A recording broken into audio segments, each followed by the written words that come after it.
It's the Opperman Report. And now... The Ochelli Effect is sponsored by WallStreetWindow.com and listeners like you. And now, the most underrated voice in all media, Chuck Ochelli.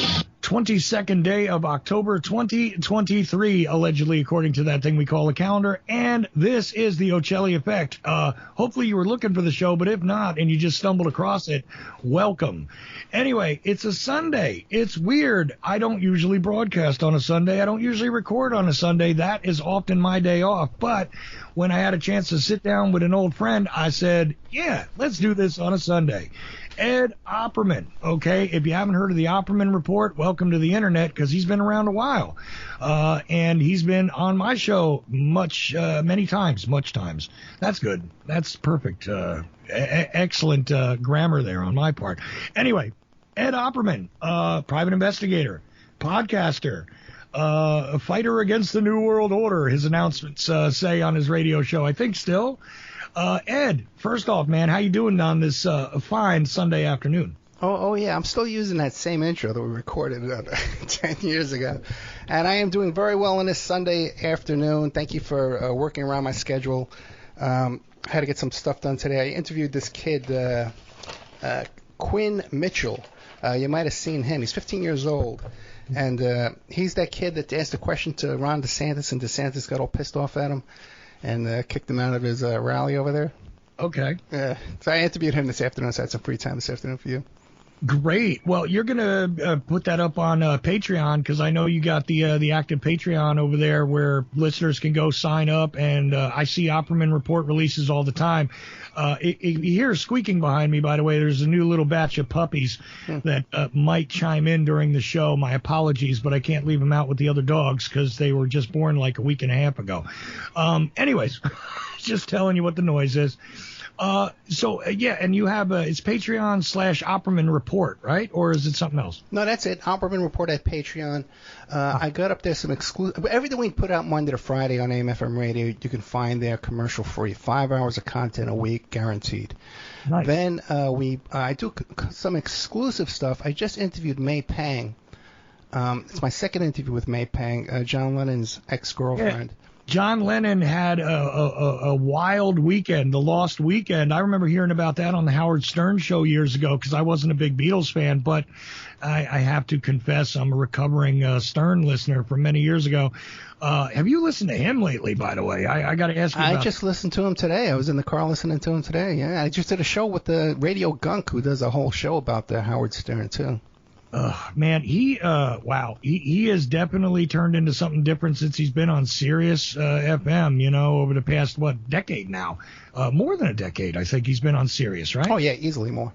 He talks about, the loss of his mother. His mother's like in a home, and the loss of his father. Very mundane, like brushing his teeth. He's very isolated from the world and just talking about like an old man, just rambling. He always was. Then he turns around and decides to scream at people about, I don't care, drop dead if you don't get a vaccine. Blah, blah, blah, blah, blah. And I'm like, my God, And I'm certain that given the circumstance on the world stage, he's right now probably screaming about how Israel needs to wipe Palestine off the planet, which I don't even want to discuss with you, but, because I'm sick of hearing about it. And, look, I know it's a pivotal thing. It's important, yes, indeed. But I'm talking to Ed Opperman today. I want to relax a little bit and talk about other stuff like May Pang, because the May Pang story is pretty wild. Now, I was always fascinated by this weird Yoko Ono kind of circumstance. Like, how did she land a rock star? She was an avant-garde artist and all that crap. Well, even apparently the guy who wants to pose naked on an album cover with her might have gotten sick of her temporarily, or she gave him permission, I think, to go run away with May Pang temporarily. Did you get into that story with May Pang? I interviewed May Pang about 5 years ago, and we did like a nice 2-hour interview. And there were things she's hesitant to talk about, in this newest film, The Lost Weekend, A Love Story. Okay, first of all, it's a great film. I recommend you go to IMDb, look it up, and you could buy it streaming. There's a lot of video footage on there you haven't seen before. And she fleshes out the story of the Lost Weekend. A lot of details that I haven't heard before. And also the producers, and Julian Lennon is in it quite a bit. I had no idea the depths of the relationship she had until this day with Julian Lennon and with Julian Lennon's mother. Now, in the film, they really get into Yoko. Everybody's afraid of Yoko. I'm afraid of Yoko myself, okay? Everyone's afraid of Yoko. I was going to interview this guy, okay, and he got arrested. Wait a second. You are afraid of Yoko Ono. Now, look, when I was running bootleg, music out of New York City, I was a little nervous about Yoko Ono myself because she would literally show up with people at stores like on St. Mark's Place and whatever else, and shut places down and get people like literally arrested over bootleg albums if it contained anything related to John Lennon. So I can understand being nervous if you're in that position. What in the hell would make Ed Opperman nervous regarding Yoko Ono? Well, I just don't want to get dragged into court, you know. And like I said, I was going to have this guy, I think his name is Senor or something, I forget his name. Okay. But he had just gotten out of prison for selling some John Lennon material that he wasn't supposed to have. And right before I was going to do an interview with him, he got rearrested. So wow. I don't just want to get dragged into Yoko Ono stuff, but the documentary film was very much more open and liberal about talking about Yoko Ono and the hypnotism that caused John Lennon to go back to Yoko Ono. But when I tried to talk, first of all, it was right before the film was to come out, so it was one of those all-day press events where she was sitting there in the room taking interviews with everybody. So they were all going to give me 20 minutes. And according to what I see online, I mean, they just released this film on the 13th of this month. So, I mean, this is fresh. And I interviewed her like on the 10th. I was it was only like 12 people that day that interviewed her, too. So they only gave me 20 minutes. And then they had some technical problems over there, so it was a little bit late. And I said, hey, listen, I'm still getting 20 minutes, right? And they said, oh, yeah, don't worry, you're getting 20 minutes. So I didn't want to waste any time, so there was no gratuities. I mean, usually my pre-interview is like 15 minutes. So we kind of rushed through the interview, and she was very hesitant. I could tell right away she was hesitant into being as open as the film was about Yoko. She's still afraid of Yoko, too, you know, like a lot of people are. But it's still a good interview. You can find it in the Patreon. The film, I recommend 100%. What's it called again? The Lost Weekend, A Love Story.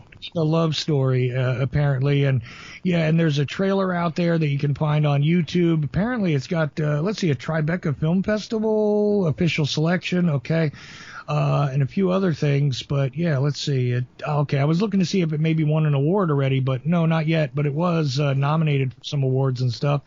Looks pretty good. They got this... The thumbnail on the YouTube is a really interesting little picture of like Lennon, like, you know, with different looks on his face. Oh, yeah, let me tell you, there's a lot of video footage in this thing you haven't seen before. Okay, like Julian, like a birthday party when he was a little kid running around this big estate, you know. Well, there's a lot of video in there you haven't seen before. Nice. So, I mean, if you're just a Beatles fan, this is of interest. Plus, the May Pang story is kind of wild because, to my understanding now, again, you're saying she's a little nervous about talking about Yoko, but it was sort of like Yoko almost said, okay, I give you permission to go. Like, right? Oh, no, yeah, that part, yeah. And by the way, too, that's Yoko's official story, to that whole thing about I give you permission to go. And Yoko told that story interviewing herself, where she videotaped herself asking the questions and then videotaped herself answering the questions. Okay, man. I'm afraid of people like that. I don't know about you. Plus, you know, she's related to Hirohito. Did you know that? And she went to like an old boys college. And her husband. Wait a second. What is this? She had some kids with some guy, and then her and Lennon kidnapped the kids from the guy, and then they gave it back to the guy, and the guy had to run and hide in a cult for years. Yoko Ono's got crazy, crazy stories, man. There's a lot of reasons to be afraid of her. Okay, I didn't know. I'm recommending Fear, Chuck. I'm recommending Fear of Yoko. You're recommending Fear of Yoko Ono. Okay, look, cool. I mean, I'm not gonna get nervous about it just yet, but maybe I will if I dig into it because it sounds pretty weird. So anyway, what is she hesitating about though? I mean, if that's all there is to it, it was about the hypnotism in her story, and she told the story on my show, and they tell the story in the video that when John went back to visit her, she said, "Oh, I want you to come over. We're going to hypnotize you to quit smoking." And then suddenly John was saying, "Oh, Yoko's letting me come back. I'm going to move back with Yoko." And she really fleshes out that whole story. So there's that. One more thing too that I found out that I didn't know before is that she had been meeting with Lennon 5 years after that breakup. That they would get back together and have little rendezvous, as Mr. Bill Cosby used to call them. Yeah. Kind of like secretly, little dagger, like, okay, don't let Yoko find out. But right, little tryst, yeah, and for 5 years went on. Hey, look, things like that happen, Seems like there might have been some love there. Okay, so now I'm getting the idea why they named the video that way. I mean, it's a love story. Oh, no, it's a great film. Great film. Okay, cool. No, and I will check it out. And I'll give you guys links in the show notes on Ochelli.com so you can follow through about the film. I'm going to give them a little promotion. Chuck, another thing you might like in the Patreon too, as long as we're promoting the Opperman Report Patreon, as low as $3 a month, by the way, 10 cents a day.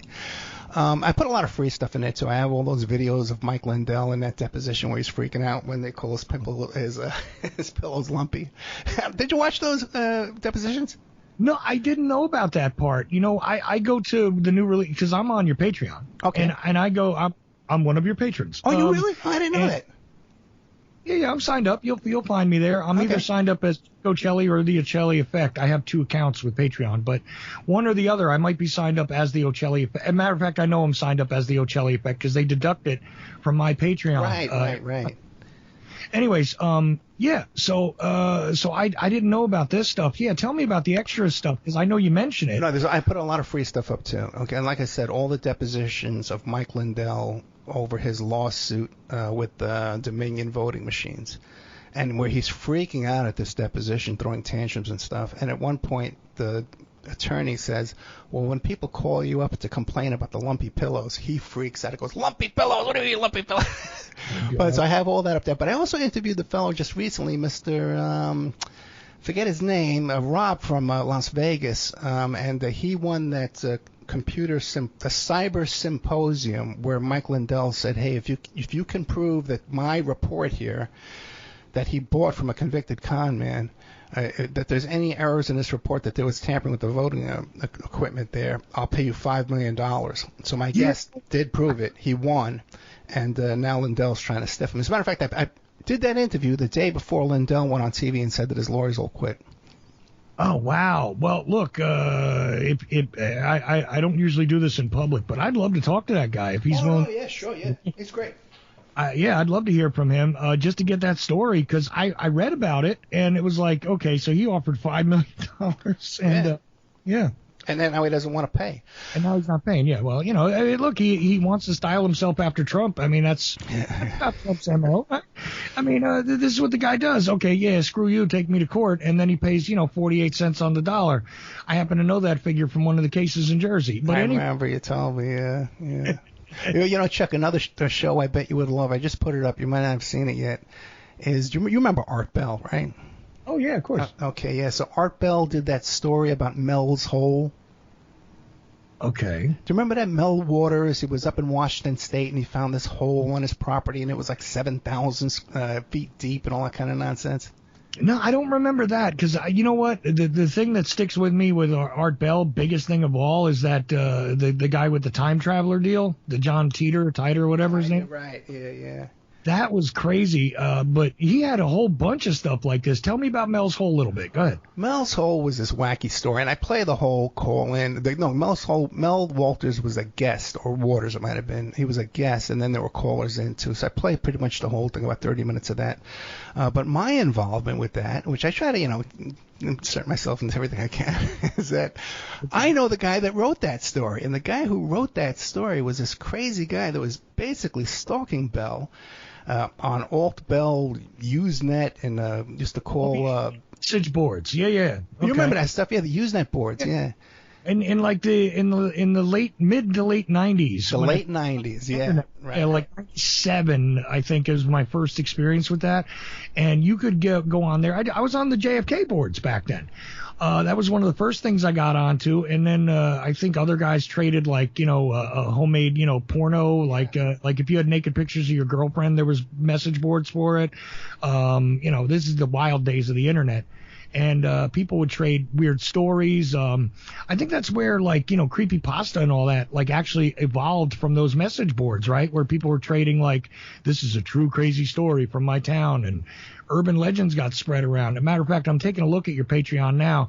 Is this the one called Opperman Live? Is the Opperman Report a time travel portal? No, but I think the Opperman Report is a time travel portal. Okay. That's one of my Friday Night Live shows where I talk about how I've predicted so much stuff, man. That's come right. I'm like 1,000%, especially, and that was last week. That's before I predicted. I predicted the night before Sidney Powell flipped that she was going to flip. I want to that too. Well, look, you do predictions on Friday nights? That's what you do? No. I'm not. I should. Okay. I'm the Gene Dixon of talk radio of 2024. But just that so many of my past shows, like I predicted Trump was going to go to prison, wind up in prison. Well, listen. Wait. You're predicting Trump is going to go to prison? I predicted that in 2015 during the primary that he was going to wind up in prison. Gentleman's bet with you. I'll bet you $1. Okay. Okay, you got it, man. Yeah. I'll bet you $1. He does not go to prison. Okay. Okay, like seriously, and my time expires in 2025. If he doesn't go to prison by 2025, you mail me a crisp $1 bill. Okay, to 2025, December 31st, 2025. Okay, I can do that. Yep. And also too, let's get this down correctly. Now, does that count contempt of court doing jail time? No. You said prison. Okay. No. Let's just get the facts down. Because I would also, if you want to double that bet, okay, I'll bet you $2 that he does a night in jail contempt of court. Before all this ends. Now, see, I think that's possible. I wouldn't want to bet against that one. I think he could easily go for contempt, but I don't think prison time and actual sentence. Nope. No way. Matter of fact, I'll tell you what, if you want to go a double or nothing, I got a prediction for you, and I'm not good at predicting. I literally, I'm the guy who picked only twice correctly in my entire life a Super Bowl, okay? And that indeed does mean that I bet on the Bills, 4 times? Anyways, so, you know what I'm saying? The Buffalo Bills. Remember that losing streak they had? They would get to the Super Bowl and not win? No, I'm not a football guy at all. No. Okay, no worries. Neither am I, but thus, probably stands to reason why I didn't win. But anyway, I'll give you a $2 bet on he's actually going to be declared the winner in 24. Well, that's a possibility too. Okay. I would give you that. That's a possibility. All right, so we're stuck on the dollar, but you know what? I stand by it. I don't think he's going to serve no prison time. No way. A night for contempt or violating his gag order or something like that. Yeah, he might get tossed in there because I think that would be advantageous to him. Because the way I see it is all of this has been advantageous to him up to this point. It's strengthened his core support, and I think it's actually extended the grievance factor when it comes to the GOP side of the equation. It's all about the grievance. Like, they do believe him when he says they're coming after me because they want you.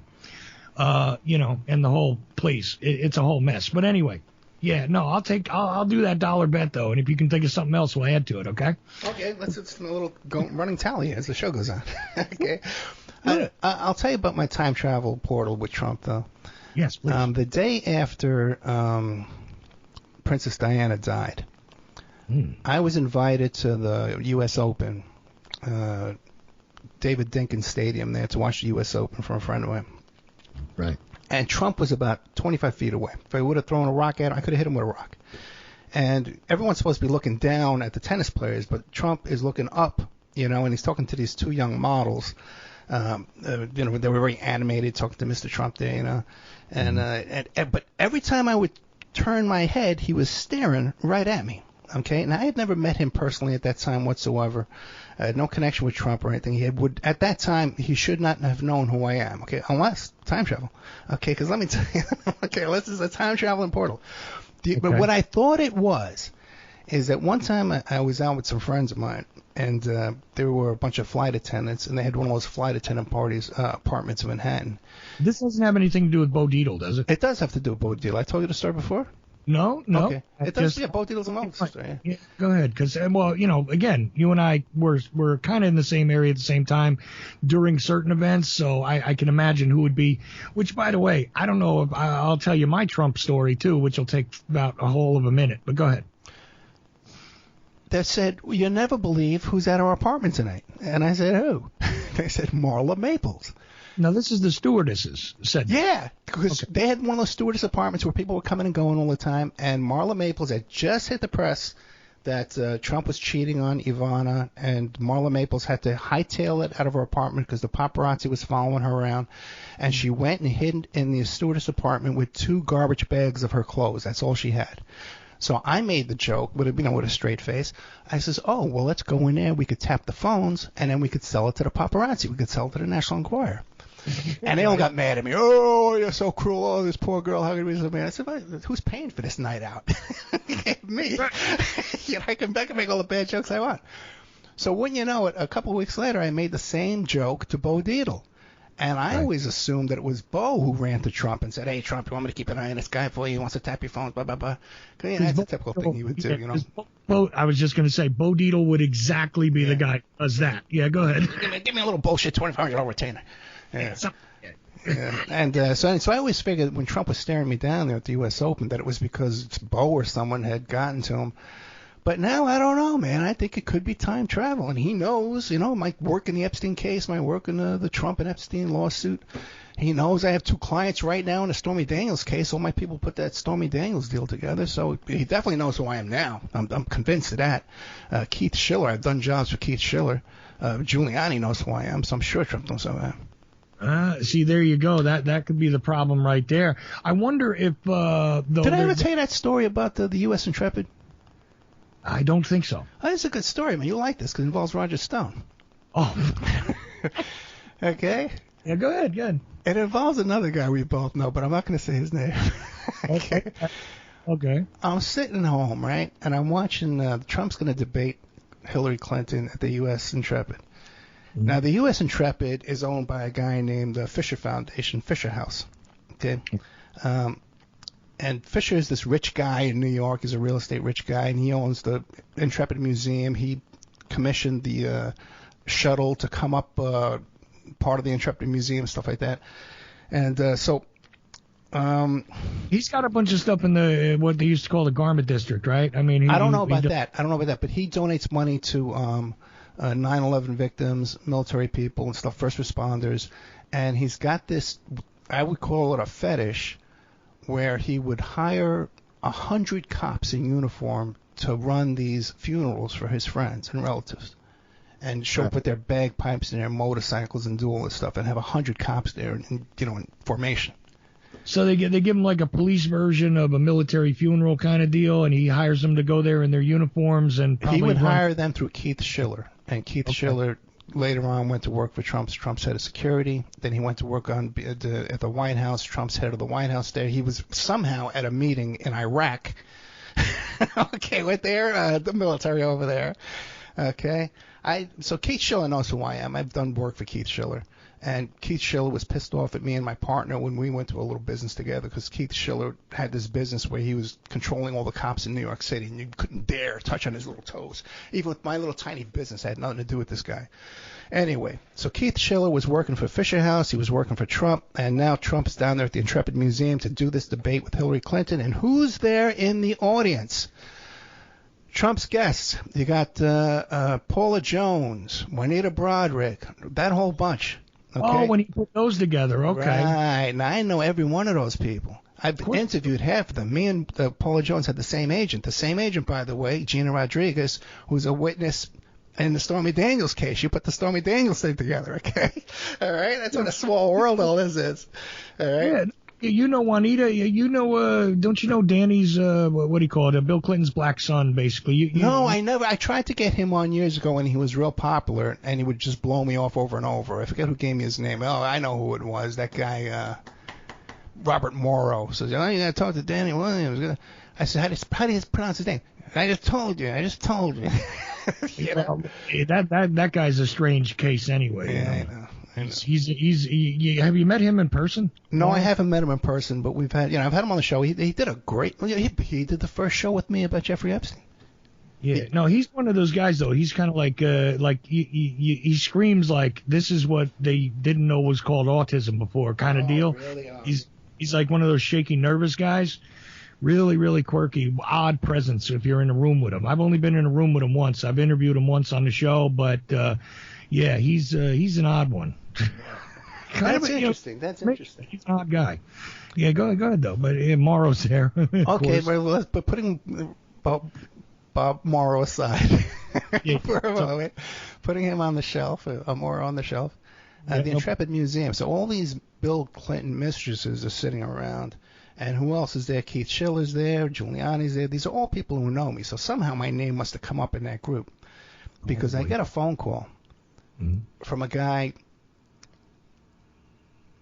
and he said it was on behalf of Roger Stone. On behalf of behalf of Roger Stone. Yeah. And he calls me up. He goes, Ed, I'm over here at the Intrepid Museum.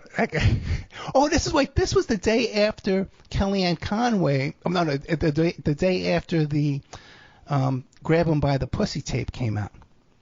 The Access Hollywood tape. This was the day after. Everything's on fire then because, okay, so the Access Hollywood deal with the bus, and right, okay. All this is going on, right? But what are they talking about? We need Ed Opperman. They called me up. They want me to give them Kathy O'Brien's contact information because they wanted to get a hold of Kathy O'Brien and get her in that room, too. To get her in the little group. Yes. Okay.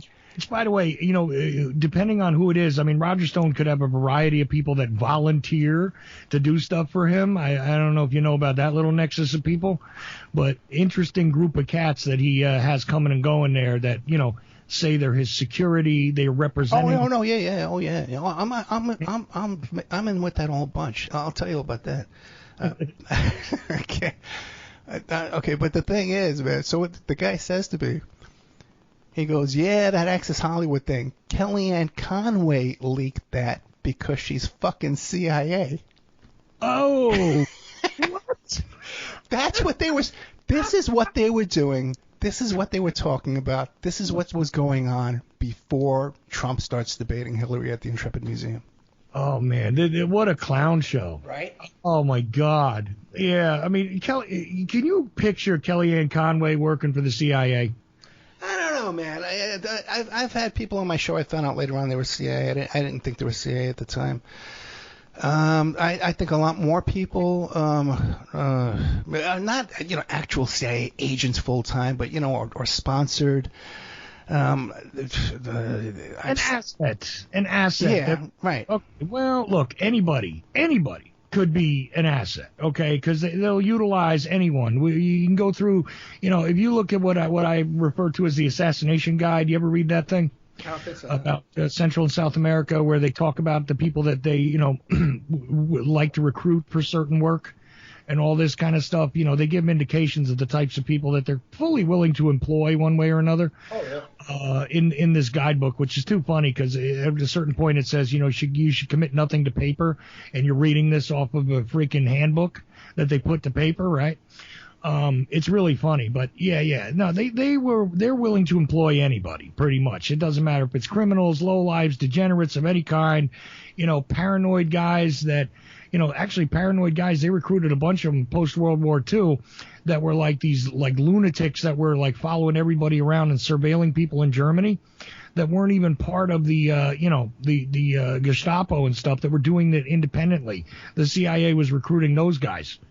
All kinds of weird stuff. You never know who they could actually attempt to recruit to use as an asset. So fair enough. But Kellyanne Conway does not strike me as an effective asset in any way, shape, or form. Well, I tell you, also, too, George Conway, he was up to his neck in all that stuff. Kenneth Starr and the Starr Report.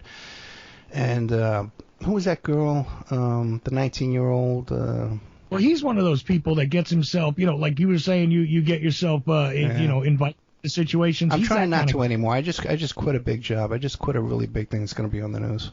Oh, boy. Well, you want to give me a hint or no? Yeah, I can give you a hint. It's opposition research. Okay. On a sitting political candidate, a sitting political congressman. It's a huge sex tape, okay? It's a huge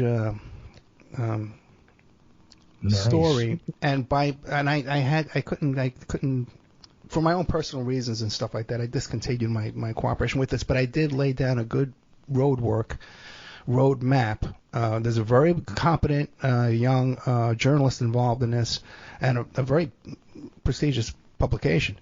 So there's no problem there.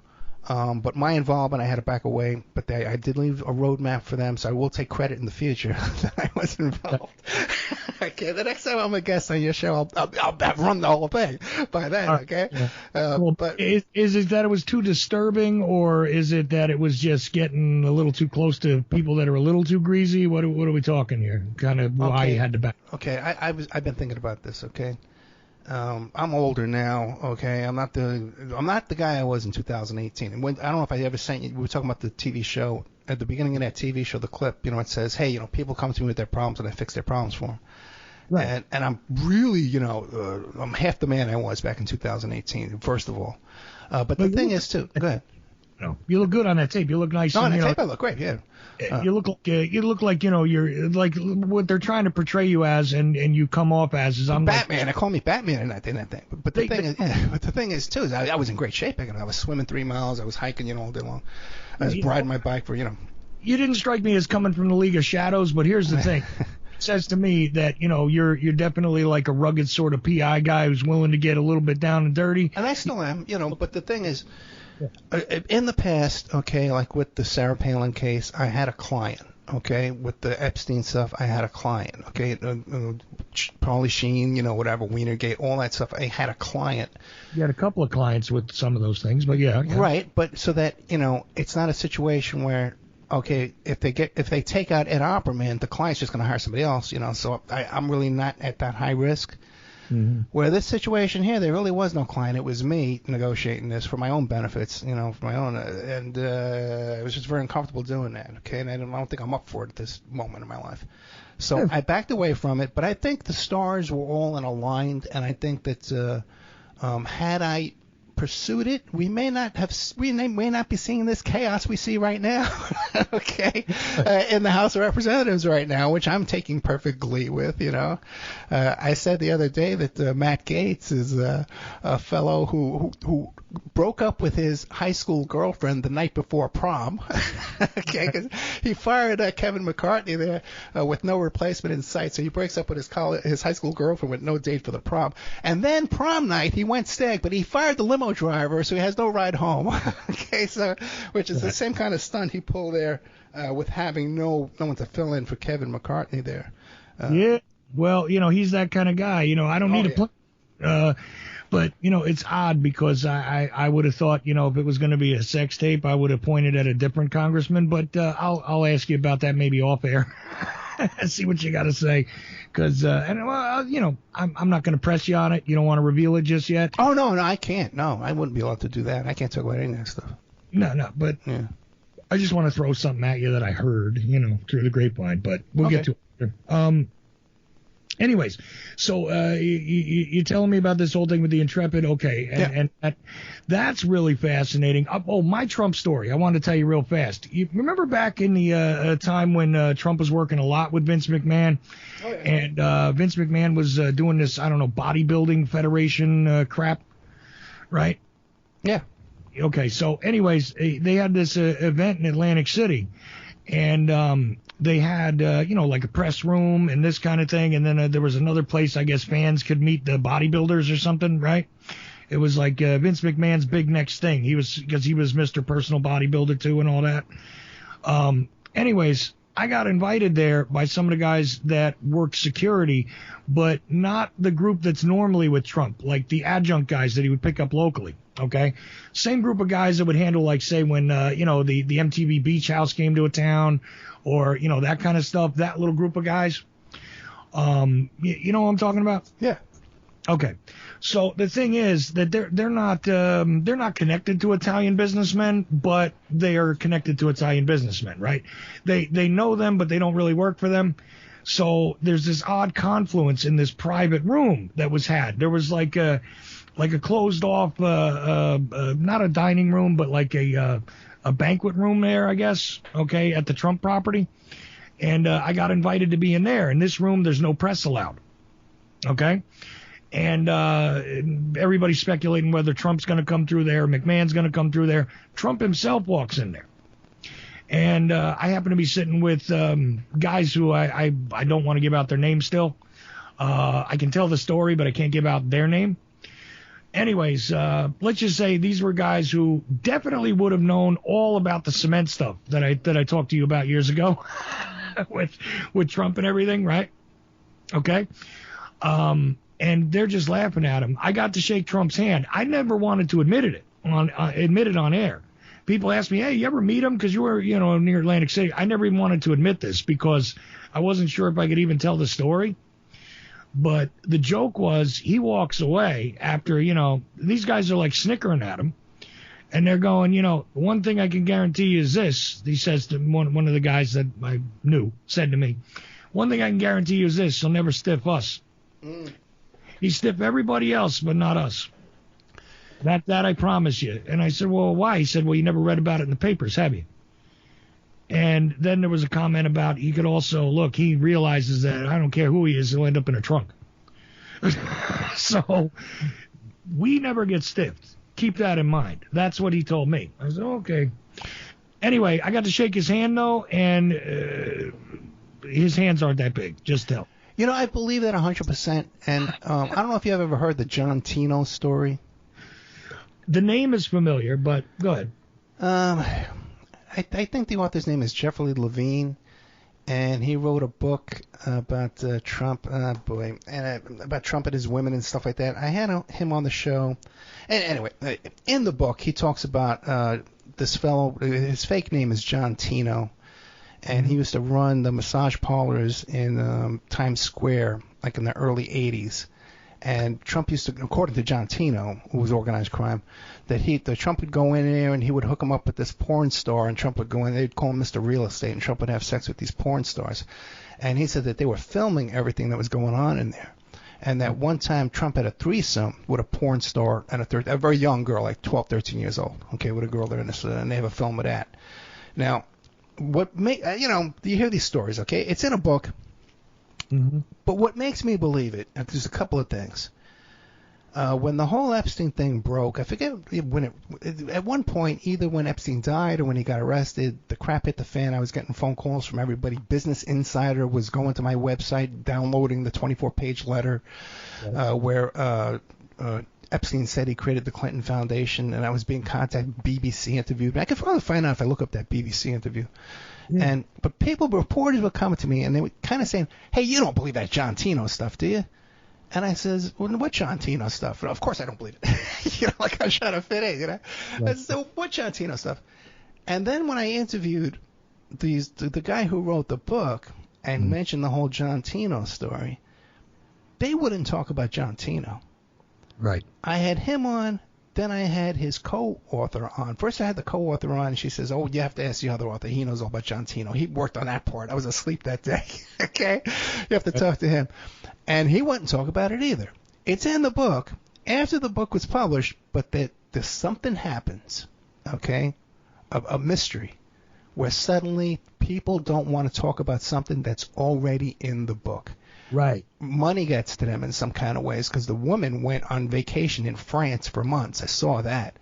And somehow, and even, Dan O'Hanks, man, he talks about this. He says he worked for the tabloids at those times covering up stories for Trump. So he must know a lot of stuff. Right. Well, look, there's the catch and kill angle, but there's also this other problem here because if you notice at a certain point, when they did the whole sweep and they cleaned out, Times Square and that whole area. Yeah. And, those massage parlors became a thing of the past because of Giuliani, right? Yeah. Okay. Well, here's the thing. Not everybody got picked up or went to jail there. You know what I mean? That is so true, yeah. So if you pay attention to who didn't go to jail there, you can kind of see who got let go. You know what I mean? And I think that's what it's got to do with, because now I'm putting this together in my mind about something. I think it's related to that. Is that there were certain people that Giuliani was not allowed to touch. Same thing with the strip clubs, too. They put those provisions on the strip clubs. They couldn't be close to a church or a school and stuff like that. And a whole bunch of strip clubs had to shut down, except for ones associated with a certain group. That's right. The bathrobe, right? There you go. Okay, yeah. Exactly. That was the thing. And I can't track down. I mean, I know some people who should be able to tell me that, but they don't tell me that. You know what I mean? Yeah. So there's something about that where certain people were untouchable for a reason. And I think that has continued to go on, and they might have caught, instead of a pecker catching and killing that tape or whatever, it might have been caught and killed for Giuliani. You know what I mean? And for Trump. You know what I mean? Like, that thing comes together like, look, you let us operate and we got this. You know what I'm saying? One of those. Because that's the sense I get. I can't prove that. But that is the sense I get from the situation, because I've tried to tell people, go look at it for yourself and see who didn't have to lose their businesses, okay? He was on his crusade, right? He was shutting down porno stores. He was shutting down massage parlors. We're going to clean out all this filth. We're going to turn it into a family. You're going to come here for New Year's Eve. It's going to be this clean corporate place. The M&M store will be here, right? You know what I'm talking about. Yeah. And, they did that, sure. But take a look at who didn't get their stuff seized. Wait, do you know that story about Giuliani and Leroy and Nicky Barnes? I've heard it, yeah. Because you can go on YouTube and you can listen to the recording. When Leroy and Nicky Barnes makes his phone call to the SDNY, yeah, and he says, listen, I want to cooperate with you guys because what's going on is, the guys out there are supposed to be doing things for me, but they're doing things against me. And what happened was his wife was out dating one of the guys that worked for him, so he sent some guys in there to kill him, and instead of killing him, they sat down and they drank and they partied with him. So Nicky Barnes gets all pissed off. He has nowhere to go. He goes to Giuliani's crew, SDNY, and he says, listen, these guys are supposed to be doing things for me. They're doing things against me. That's the only reason I'm coming to you. This is on tape. It's on YouTube. Anybody can watch it. Wow. The next day, 2 white guys go into that same nightclub and shoot the guys, Nicky Barnes' enemies. No kidding. And then who goes? Giuliani's out doing a press conference out in front of the nightclub. So don't worry, we're looking into this. We're going to find out who's responsible. Yeah. Beautiful. Yeah, okay. That's interesting. A lot of people know that story, man. Because, my partner, his dad was the cop who arrested Nicky Barnes for bribery. And that's a great story, too, but you got to let him have a couple of drinks to tell you. Yeah, no, look, I would love to get into that. I mean, that whole thing fascinates me. It goes way beyond the American gangster film. You know what I mean? Yeah. With what went on there, and to tell you the truth, that's another thing that I've started writing my book, and I'm rewriting it with a co-author when I come back from Dallas. But there was a point at which I got introduced to one of the commission members when I was a kid. Which one? Yeah, well, yeah, he would be referred to as the heavier gentleman. You know what I'm saying? Anyways, all he was concerned with is, why is this kid here? And he wanted me to get something to eat. But that because I was a kind of like a gopher, like a mascot for one of these local wise guys, who, by the way, I still can't track down what his real name was. I called him Uncle Joey, and everybody referred to him as Joey, but that was not his legal name, and he disappeared at a certain point. A Jersey-based wise guy who happened to make trips into New York and happened to be in that, say, the southern part of Harlem, I believe, is what what he had control over. You know what I'm talking about? Anyways, yeah. So, right. The guy who would be referred to as fat. Put it that way. But anyway, there's a whole thing about the heroin moving in and out of Jersey and all kinds of stuff. It's funny. I interviewed one of these DEA agents. I don't want to get the wrong one, but I think it was the one was. I don't think it was the one that was the cop behind the French Connection. I think I interviewed a couple that week, and I asked him. I says, "What about the CIA smuggling heroin and cocaine?" Oh no, there's no proof of that. Oh. There's nothing to see there. Then I better not say it. He tells me a story off the air about something happened. By the way, you talk about Catch and Kill, not to change the subject. Catch and Kill, that's my client, Keith Davidson, who was involved in that whole Catch and Kill with McDougal and Stormy Daniels. Nice. Well, Ian, that's the next update I want to get. Yeah, but to tell you the truth, though, I mean, I was starting to do stuff like I learned really early how to cut heroin. Okay, really?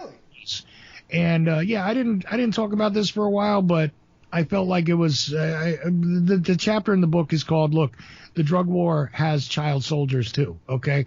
And it all came out. I decided to talk about it because I had interviewed Ricky Ross. And, I talked to him off air a little bit about, hey, man, let me ask you a question. Didn't you find it strange that all of a sudden, like coast to coast, we all suddenly had the formula how to make Ready Rock? Like, it was just one of those things that sort of showed up for us. You know what I mean? It spread seemingly like simultaneously, even though people in California, talking to people in New Jersey, New York, Connecticut, so on. How is it that we all knew instantly how to turn coke into rock? You know what I'm saying? Because that was the next thing I learned how to do when we were doing this in the basements of housing projects, okay? In rooms that we had set up with, we had clean rooms set up, okay? But the same rooms only a few months before, I was sitting there whacking up heroin. I was bulking out heroin, stepping on it, But it was just one of those things that I had a skill for. I could do it, and I could do it properly. And we were working with stuff. We were working with fentanyl back in '82, man. I don't understand why people are talking about this as new. That's interesting. We're just talking to somebody else about this recently, and they were saying that fentanyl was around a long time ago too, and I was unaware of it. No, it came to us, those of us that were there, breaking things down and for redistribution, right? We had that in '82. Fentanyl. It was readily available. It was cheap as hell too. People tell me that it's slightly different now, and I imagine it is, but we had fentanyl. Along with the other stuff, with the quinine and all that stuff. There's a whole bunch of different things. But I'm not going to give directions, and I'm not going to share the information or give somebody recipes here. But what I'm saying is this has been going on a long time. I found it interesting, though, that me and Ricky Ross could tie it down to like an exact month. Oh, really? See, I interviewed Ricky Ross, too, a while ago. And I'll tell you something. I remember...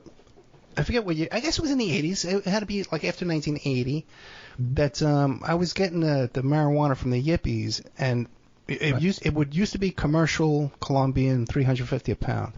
Right. And then these guys are showing me this stuff that's 300 an ounce, And I took one hit off as like an LSD trip, and you could see the difference right away. Oh yeah. And I took some of it back to the guys on Staten Island who were the big shots, and I said, look what I have. I can get this for you. I can get you all you want. I can get you, truckloads of this stuff. Right. And he held up a $20 quarter pound, right? Quarter ounce. Mm-hmm. What's a $20 bag? Quarter ounce, right? Yeah. What would they call that quarter ounce? Well, back then, I mean, look, you had eighths. Eighths usually were about $20 then, I think, right? You sure? No, the $20 was it was $40 an ounce, but they used to call a quarter ounce something $20 and whatever. Anyway, but the thing is, he held up one and he says, Ed, look, you can have 40 joints here for $20, and you want to charge someone $20 for 5 joints? No one's going to buy that. I was one of those kids selling joints for $1 back then. So was I, yeah. So was I. I've rolled hundreds of thousands of joints, man. I was making 3,500 weeks in high school. But the thing is, it wasn't until 60 Minutes did a show, an episode about Hawaiian marijuana. Look at this Hawaiian marijuana. It's sensimilia. There's no seeds. It's exotic marijuana. And right after that, everybody wanted Hawaiian. And what did I have? I had this exotic sensimilia for $300 an ounce, and then everybody wanted it right away. Some people were calling it the Maui Wowie or whatever. Right. But this was from Mexico. Now, this stuff wasn't from Hey, look, I just told you what they called it. I'm not telling you what they were. No, there was Maui Wowie. That was real. But I'm just saying they would call it that, and then the big thing all of a sudden there in about that time period was, no, this is the hydroponic. This is new. This is a new way of growing it. Remember? Oh no, yeah, but that was real too. That stuff was powerful, man. When they started growing that stuff indoors. By the way, I just interviewed this guy. Wrote a book about Tom Forsyth, from the founder of High Times magazine. Right. I just interviewed him a couple of weeks ago. The book has Chaos on the title. I forget what it's called, but really interesting stuff. I found out a lot of stuff I didn't, and I knew all those guys. But by the way, you know what A.J. Wimmer told me? What's that? That he was at Allen Ginsberg's apartment, and Allen Ginsberg gave a BJ to George Soros. What? Yes. Wow. George Soros was hanging around with those guys. I would have never known that. I screenshotted it. What is it? As soon as I heard this, Wow. Is that a wild story or what? But we were talking about, because that was the same crew with Tom Prasad and all those guys, Yippie headquarters down on 9 Bleecker Street and Dialer Joint and all those characters. And I found a lot of new stuff. I found out a lot of stuff in this interview, man, I didn't know before. Is that what Abby Hoffman was coming back into circulation over there? That whole thing? Yeah, I was there the day he turned himself in, and my friend, I used to get my pot from Fred Gotbetter, who would get it from AJ, and AJ got it from the hippie mafia, Richard Stratton. Okay. And Richard Stratton's the one that brought in all that hash too. I sold a ton of that hash, man. Okay. And when the day Abby Hoffman turned himself in, all the press came down to Yippie headquarters on 9 Bleecker Street, and the whole street was covered in press trying to get a story. And right. Fred was the Yippie spokesperson, so I says, hey, aren't you going to go talk to them? He goes, no way, I'm keeping a low profile. Huh. And you can look up Fred Gotbetter, man. I love this guy. He was a hero to me. He taught me so much. He died of heroin addiction. Like so many people in those days, and he got on that ergotamine. He was part of that ergotamine project that does reduce the cravings for heroin. Yeah, but what happens is, man, is you take one little hit after that, and it kills you. It's like you're. Oh yeah, it's not like the blockers. You see, they have blockers today that just makes it so it doesn't work. Yeah, that's different. That's different. Yeah. But they used to have stuff that made you either violently ill or could kill you. You lost your cravings, man. But then as soon as you took your what's that called? Your resilience to it. Your resistance. Yeah, your resistance or your that word. Yeah, but it's so reduced that you took one little hit of heroin, it would kill you. So he overdosed on heroin. Oh, man. I know, man. A brilliant guy, too. And everybody who knew him and talked about him loved him. Well, look, and I saw the introduction of, and I didn't work with it. I never worked with the what they call meth today, But back then it was crank. And, yeah, that was another thing that was just, there were labs all over in Jersey. And not just in North Jersey either, but there was plenty in North Jersey. But there were labs all up and down the coast that it was a matter of going in and working with, I'll just give you, working with Salerno's people, okay, to get the heroin. Cocaine, I never knew exactly where that came from, except it was somebody out of Florida. That's all I ever knew about that. But it arrived, and we had to work with it, and we suddenly had the recipe for, base or ready rock, which later on people called crack, okay? But that stuff was in our hands around the same time, again, that that this fentanyl was. And that's why I was surprised when I saw fentanyl show up in legitimate, pharmaceuticals later. Because I wasn't aware of that until like maybe the early 2000s, and all of a sudden people were saying, yeah, they make these fentanyl patches. And like I wasn't in that business at that point, because I was doing that as a kid to survive. But by the time I'm an adult, I'm hearing about guys that are turning around and, getting, boxes falling off of trucks there with fentanyl patches in it. You know what I'm saying? And they were strips, right? There's some kind of strips they call them. And they would take them and they would actually take the fentanyl back out of the patch and put it in because it was like dirt cheap to do it. And you could put it back in it. So the heroin supply in the early 2000s had some of this in it too. But it was this repurposed crap from the patches. And then somebody else, but we used to get that from, out of Philly. That was part of the trade that went on with the pagans, because the pagans got into the crank business. Right? And so they were in the crank business. Crack was just everybody's game. And the heroin, like I said, you had to get it out of Harlem. I used to make many trips to Harlem. In my first trips to Harlem, I remember clearly, are in 78. I was 6 years old. First time going through there.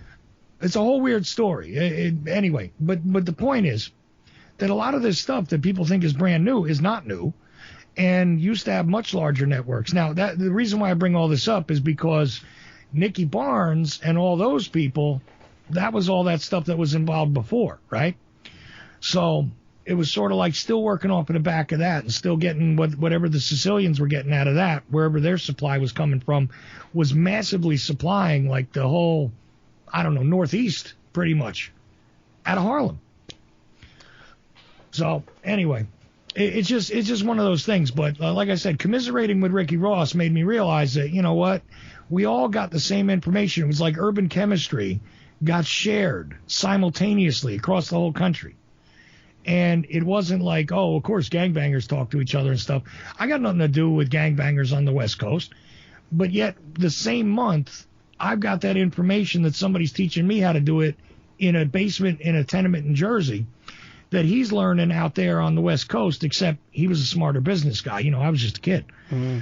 But he was, older than me, and he knew how to, organize business. He had it coming in so quick, he didn't know how to get rid of it. He was starting to set up distribution everywhere. You know the Ricky Ross story inside and out, right? Well, not inside and out, but I had him on the show years ago, yeah. Well, I mean, enough to know that what I'm saying to you sounds... George Webb, yeah. Not George Webb, Gary Webb. Gary Webb, yeah. Yeah, Gary. Hey, you know what, man? Real quick, we only got a couple minutes left. Sure. I would like to pay tribute to Daniel Hopsick, who just passed away, And the last interview I did with him, he really went into the whole Gary Webb thing, how much he admired Gary Webb, and what an influence it was on his life, too. And so we, Daniel Hopsicker. Daniel, all that stuff, Barry and the Boys, the Muhammad Atta's Flying Circus, all the work he's done on the flight schools down there in Venice, the 9/11 flight schools, all that incredible work, man. I tell you, when I learned about his work, and I read all his stuff before I ever did a radio show, I says, this is the kind of people I want to have on the show, And I had him on like the first 10 shows, and he had never done a show before. He had done one show, but he got spooked by them, that they were just so crazy. And he had done like one YouTube thing, So I got him early, man. We got him on the record, and then we became friends. I had him on like 10 times over the years. All great stuff, man. Looking into voting machines. The guy did great work. And we lost him this year, One of these old, reliable, sober characters, man, out there doing really good, hard reporting and taking the consequences for it. And he was sued many times, and he had brutal cancer at the end, Mm-hmm. So I just would like to, I've been asked a few times to go on shows and do a tribute to Daniel Hopsicker, and this is my first opportunity to talk about him. No, look, great stuff that he put out, and you could argue with a lot of stuff, that anybody puts out, obviously. Yeah. But the truth is that, this is the type of thing that, guys like Doug Valentine have done great work on. And, I just heard from him today, yeah. Yeah, Daniel, how's he doing, by the way? Because he was not doing too well last time I talked to him. And the problem, I'm trying to get him on the show, but the problem is I don't see him. Like right now, I don't have a camera on this computer with the microphones hooked into, so you have to do it with so he can read your lips, Yes. Right. Yeah, but he's written that great book that just came out. Let's plug it.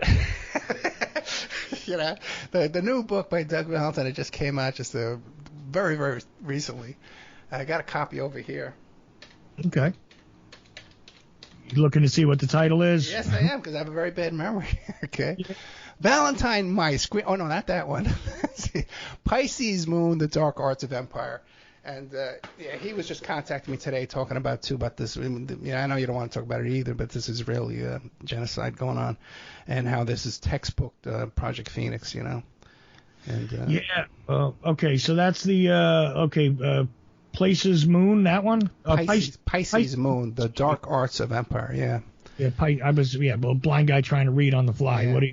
Pisces Moon, dark, what is it? Let's see, The Dark Arts, let me click on this thing and go to it. The Dark Arts of Empire, right, by Doug Valentine. That's the new one, huh? Yep, that's brand new, hot off the press. It just came out Yeah. Well, no, I was just mentioning that, stuff by him, Powder Burns by Sally Castillo. I mean, all this stuff on the drug war is extremely important.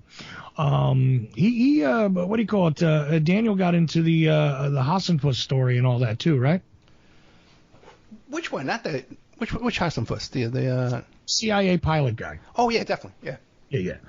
So I'm just saying. I mean, this is a guy who was doing a lot of work for a long time on stuff like that. And I would just say, if you're familiar with Ricky Ross and Sally Castillo and Doug Valentine, you should also be familiar with Daniel's work, right? Now, is Castillo still alive? Yeah, absolutely. Now, because I was supposed to get him through Danny Romero. Is Danny Romero still alive? far as I know. Okay. But if you want Selly's number, I give you Selly's number. Yeah, I think I text his number. I called his number. I left it for him. But if you want to put in a little recommendation for me there, you know who I can get for you if you want?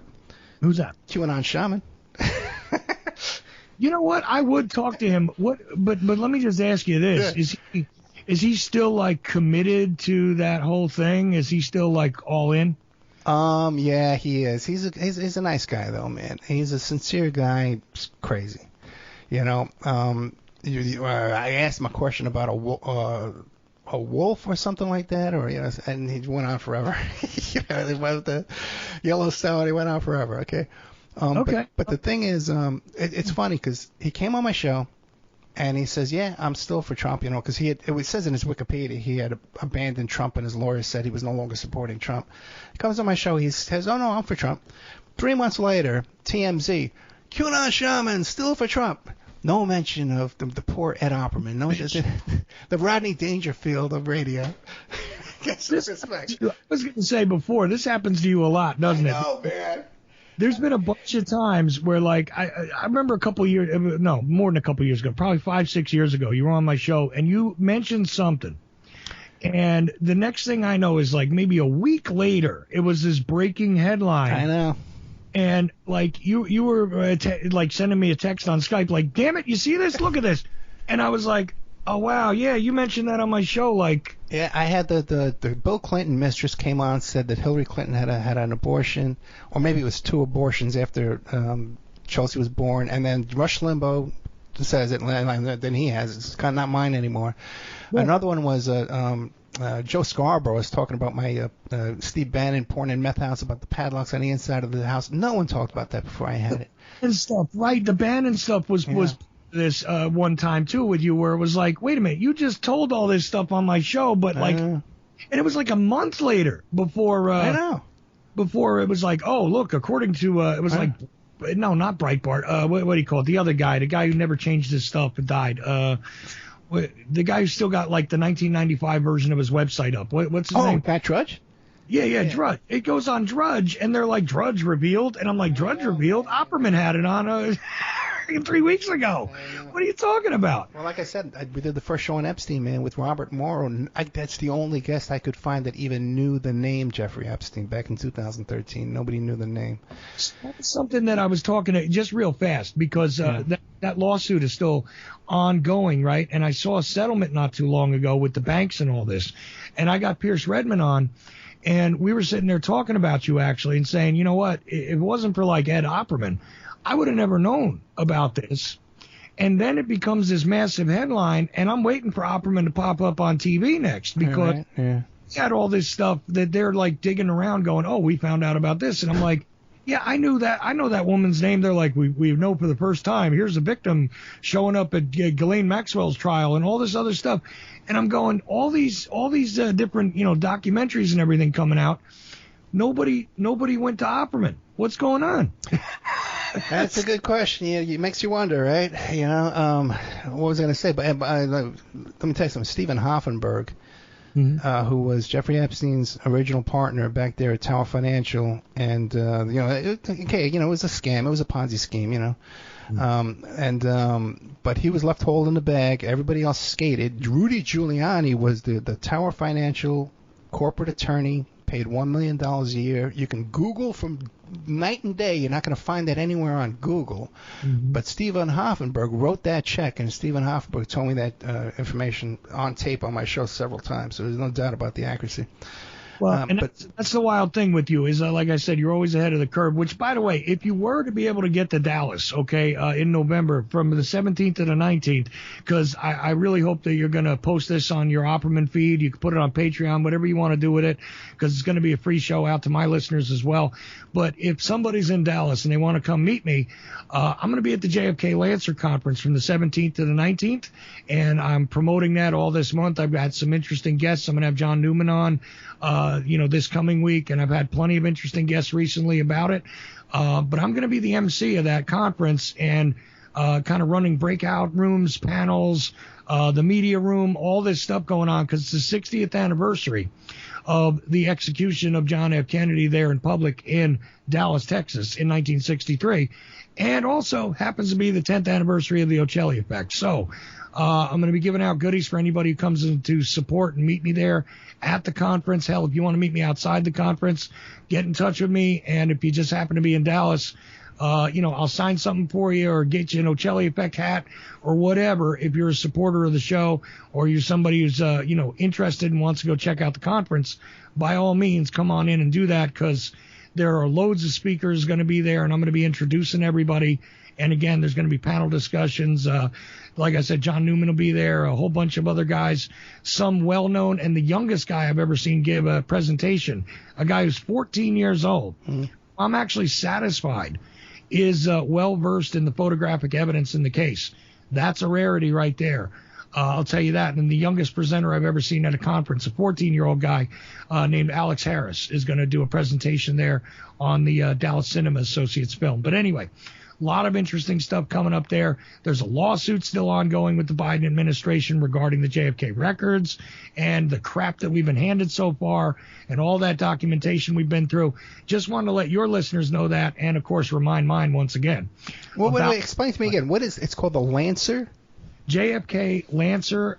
It is a conference. It's the 27th conference that's been held by JFK Lancer, and it'll actually be at the Lorenzo Hotel in Dallas, Texas from the 17th to the 19th of November. So that's Friday, Saturday, and Sunday. And I'm taking a road trip there. And if anybody feels like chipping into my well-being as I go and all that, yeah, I still need gas money and everything, but supporting the network will also allow me to do stuff like get some special presentations. I'm planning on filming stuff, et cetera, et cetera. So, there's a lot going on there. Well, and how would people, if they wanted to support this, how would they do that? Oh, yeah, well, they can go. They can sign up for either – if you're not going to be in Dallas, you can actually sign up for a virtual conference as well. You and I will exchange links, but if you go to jfklancerpublications.com, I believe, I'll double check that real fast while I'm talking to you. But yeah, jfklancerpublications.com. You can get there. I'll give you a link, Ed, if you want to include it with your show notes, whatever, when you decide to post this. Okay, I'd be real grateful. I promise you. As a matter of fact, I'm going to make an announcement right now. At this JFK Lancer conference, okay, if you want to meet Chuck Ochelli, I will be lurking on the grassy knoll, okay? And you can come there and look for me. If you find me, you will get a prize. How's that? Okay, what's the date for this Lancer thing again? 17th to the 19th. Of November. Of November, that's correct. And it's, jfklancerpublications.com is where you can go. And, there's and it's 3 days, like I said, and there's a lot of Brent Holland, Bill Simpich, Bart Camp. I'm listed there. David Boylan, Larry Hancock, a whole bunch of researchers, Stu Wexler, Vince Palmera, Robert Nelson, Rob Clark, Rex Bradford, so on and so forth. A lot of people, if you know the case. Well, let me say this. I just interviewed somebody recently who mentioned the JFK Lancer and jfklancerpublications.com, okay? And it was either John Hankey or it was that fellow who wrote that book about the fuzzy picture of Oswald in the doorway. Yeah, Bart Camp would be that. Bart Camp, right. Yeah. Mm-hmm. And John Hankey was on your show recently. I think Hankey at one time presented at Lancer a long time ago. So it's Bart Camp, okay? I just had Bart Camp. And that was a great show, too. And a very interesting book. This guy's got he's counting the hairs on the head of his fuzzy Bigfoot photo in the background. Well, he's doing a presentation at Lancer on this topic, and I plan to ask him questions, and I'll be introducing him. So there you go. And I just gave you a link there to the JFK Lancer conference. Like I said, if you look on Facebook, it's there too, and I'll be tweeting about it and putting it out on Facebook all the way up to when I hit the road on the 15th, because I'm going to be driving with my Friday night co-host there. We're going to drive there from Georgia here to Texas. So not sure how long that takes, and obviously I won't be doing the driving. Texas is a big state, man. It takes a long time to drive through Texas. It does, but I don't know. He seems to think we can do it in 12 hours from Macon. That's about right. Yeah, that's about right. Yeah. So, too bad, man. If I would have had more notice, I would have maybe take a road trip with you there, too. That would have been fun. Listen, Loved it. If you feel like it, I mean, we could sort something out. Let me know off air. Think about it. Whatever. It would take a miracle. And I just had a big job. I could have made some big money the other day, but didn't go through. So JFK Lancer Productions, November 17th to the 19th. Meet Chuck Ochelli. Look in the grassy knoll. You might spot Ed Opperman. You have to look carefully. And here's the thing. If you go there and you tell me that, you showed up from this show or whatever, guaranteed I'll give you something for free. Bumper sticker, pen, something. I have T-shirts, a few other things with me. Fentanyl? For free. No fentanyl. No. Fentanyl? Okay. No, that would be something I No did. fentanyl. A young boy, and I was just trying to to the insane adults around me. So that was something I did as a kid. Okay, it's just. No, I hear you, man. I hear we all do. We all have a past, Ed. What are you working on currently that you can talk about in public, though? Anything you want to remind my listeners about? Not really, but I did want to say one last thing about Hoffenberg. All this litigation you see in the Virgin Islands, none of this, all this suing these banks and J.P. Morgan and all that crap like that, none of that would be happening if it wasn't for Stephen Hoffenberg, who initiated all of that, man. People only realize what this guy did. Even lawsuit in the Virgin Islands, because that's a weird situation where they're going after, I read it. The way I read it is, I mean, you got two banks now have settled for something like, what is it, $75 million or something, right? Well, yeah, but even before that, though, that's where the Epstein Trust was. It was down in the Virgin Islands, right. And the Virgin Islands, Denise George went after that trust, and there was so much corruption, man. Okay, look up the Butterfly Trust, where these guys, Darren Endyke and Richard Kahn, they had because they're the executors of this estate, and they had their wives set up the Butterfly Trust and get paid $10 million. Okay, and all of this is out in the open. All of this is known by all the prosecutors down there and stuff like that. They all got their little hands in the pie. And then the whole big story about how Biden went down there Christmas week and suddenly Denise George was fired. No, that wasn't about that at all. Okay, it was about money. All that stuff was about money. But anyway. And then later on came these J.P. Morgan. By the way, J.P. Morgan Chase is the company that runs the food stamp, these EBT cards. Okay, that when they get a cut of every EBT transaction, and they're still allowed to do that after they've been openly caught here fronting for Epstein, and nobody says a damn word about it. Yeah, well, what they handle there is the Department of Agricultural credit system, which is technically not money. That's the weirdest thing about it, right? Is that it's technically not money, but somehow it turns into money. It's really fascinating, right? And J.P. Morgan is intricately involved. Yeah, that's fascinating. I can understand maybe the agriculture department can do that, but how do they have a private industry create money and then profit from it? That's insane. Yeah, they're creating money out of a credit applied from the Department of Agriculture. I mean, and nobody questions it. It's the most bizarre thing. Just if it's running normally, no Epstein, no nothing, you should be questioning this. Why does this way? And also for listeners of the Ochelli Effect, if you go to patreon.com/Opperman Report, all one word together, Opperman Report, and Opperman has two P's in case you were wondering. It's not the Opperman Report. Patreon.com/Opperman Report. Go there, sign up. Guess what? I am a patron there. And definitely agree that Ed's work needs to be heard, and it's cheap. I think I'm signed up for like $3. Okay. Just saying, I don't have a big budget for stuff, but it's well worth it. You plunk down even $3, you're going to get plenty out of Ed's Patreon. And look, buy his books, go to his website. OppermanReport.com is still running, right? Oh, yeah. And like I said, so even on Patreon, there's a lot of free stuff. I put up free stuff all the time, court documents and all stuff. Tons of free content on there, too. So just check it out whenever you can. Yeah, absolutely. And I recommend it highly. And, of course, not just because Ed's my friend, but he's often in the middle of a whole lot of some people would call it shenanigans, but sometimes it is shenanigans. Sometimes it's very serious work. That's a nice way of putting it. Sometimes it's it's awfully greasy. And like I always say, though, I'll tell you what, if I ever end up in a divorce court, though, and somebody hires Ed Opperman in opposition against me, I'm going to be really, really pissed, and I'm going to give up, first of all, because hell of a private investigator, hell of a podcaster, and happy to call him my friend. So, guys, no matter who you are, where you are, when you are, I want you to remember that I am merely Ochelli, and all of you are the effect. Take care.